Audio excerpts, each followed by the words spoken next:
बड़े शौक से सुन रहा था जमाना, तुम ही सो गए दास्तां कहते कहते। डॉक्टर सुभाष घई के बारे में जब मैं सोचता हूँ तो अमिताभ बच्चन की फिल्म का एक डायलॉग याद आता है। हम जहाँ खड़े हो जाते हैं लाइन वहीं से शुरू होती है। हर महफिल की रौनक डॉक्टर सुभाष घई। उनसे मेरी पहली मुलाकात तो बरसुडी जाते हुए मीरापुर जो टी पॉइंट है वहाँ पर हुई थी। वहाँ से फिर हमारा आगे का जो रूट था वो कॉमन था बरसुडी गांव तक। 3 दिन उनके साथ रहने को मिला।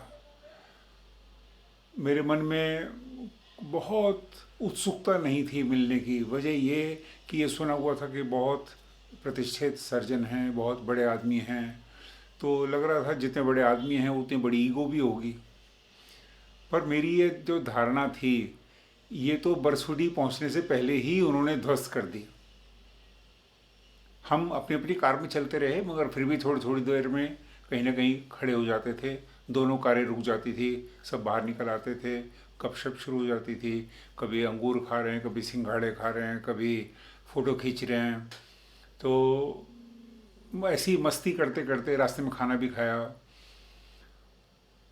बरसुडी पहुँचे, 3 दिन हम साथ साथ रहे और एक ही कमरे में करीब 5 फीट की हाइट का वो कमरा था। तो हम दोनों के लिए काफ़ी नीचा पड़ता था, हम सीधे खड़े नहीं हो सकते थे। पर उनके चेहरे पे कोई टेंशन या कोई उसको लेकर कुछ तकलीफ़ मैंने कभी नहीं महसूस की।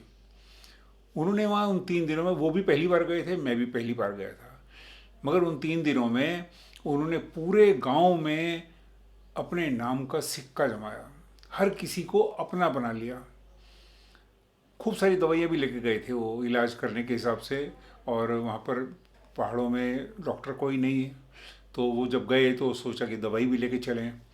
और लगभग हर घर में उनको जोड़ों के कोई ना कोई तकलीफ़ वाला मरीज़ मिलता रहा, महिलाएं पुरुष।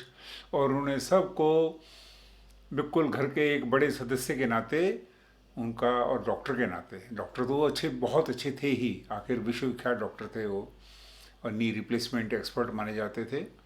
तो सबको, किसी को डांटना, किसी को फटकारना, शराब पीते हो, बीड़ी पीते हो और ये सब छोड़ो, नहीं चलेगा, ये खाना है, वो खाना है, ये एक्सरसाइज करनी है, ये सब चीज़ें, वो ऐसे नहीं बैठा करो, ये बैठने का ये तरीका गलत है।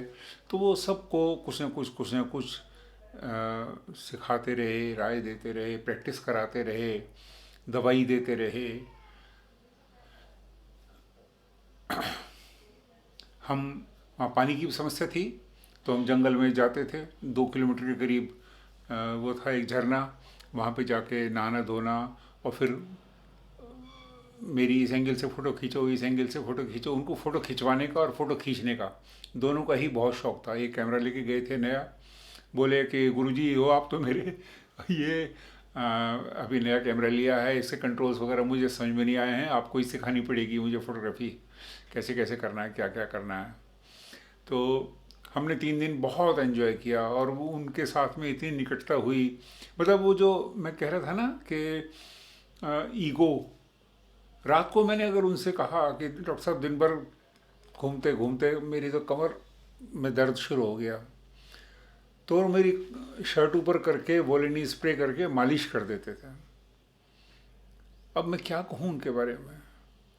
उसके बाद में फिर जोधपुर जैसलमेर, वहाँ पर भी हम लोग 4-5 दिन साथ रहे कुल मिला के।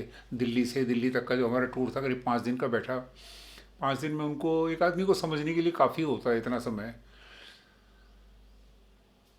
लोकल मीटिंग्स में खूब मिले, खूब बातचीत की और हर महफिल की रौनक वो हुआ करते थे। उठ के महफिल से मत चले जाना, तुमसे रोशन ये कोना कोना है। पर वो हमें छोड़ के चले गए। ये कोई जाने की एज नहीं थी, मुझसे 1 साल बड़े थे, 65 साल के ही थे वो। और 20 दिन तक अस्पताल में वेंटिलेटर पर लेटे रहे। मुझे लगता है कि शायद देवताओं को हम इंसानों से ज़्यादा ज़रूरत डॉक्टर शल्या की थी, तो वो उनको अपने साथ ले गए। उनकी महानता मुझे लगता है इस बात में उतनी नहीं थी कि वो एक बहुत अच्छे डॉक्टर थे। महानता इस बात में थी कि वो उसके बावजूद भी बहुत सरल, बहुत सहज और एक जिंदा दिल इंसान थे। उनके साथ में रहना, घूमना फिरना, खाना पीना, मस्ती करना, ये सब के सब सारी ज़िंदगी याद आने वाला है। वो चले गए हैं, पर एक डॉक्टर के नाते वो आज भी जिंदा हैं और रहेंगे। उनकी बनाई हुई सैकड़ों वीडियोस हैं जिसमें कि उन्होंने एक्सरसाइज के तरीके बताए हैं कि कैसे अपने घुटने की केयर करें, कैसे अपनी कमर की केयर करें, कैसे अपने जॉइंट्स को ठीक रखें। तो वो सब तो हमारे साथ में हमेशा रहने वाला है, वो कहीं जाने वाला नहीं है। उनकी आवाज़, उनका अंदाज़ सब हमारे साथ में है और हमेशा रहेगा।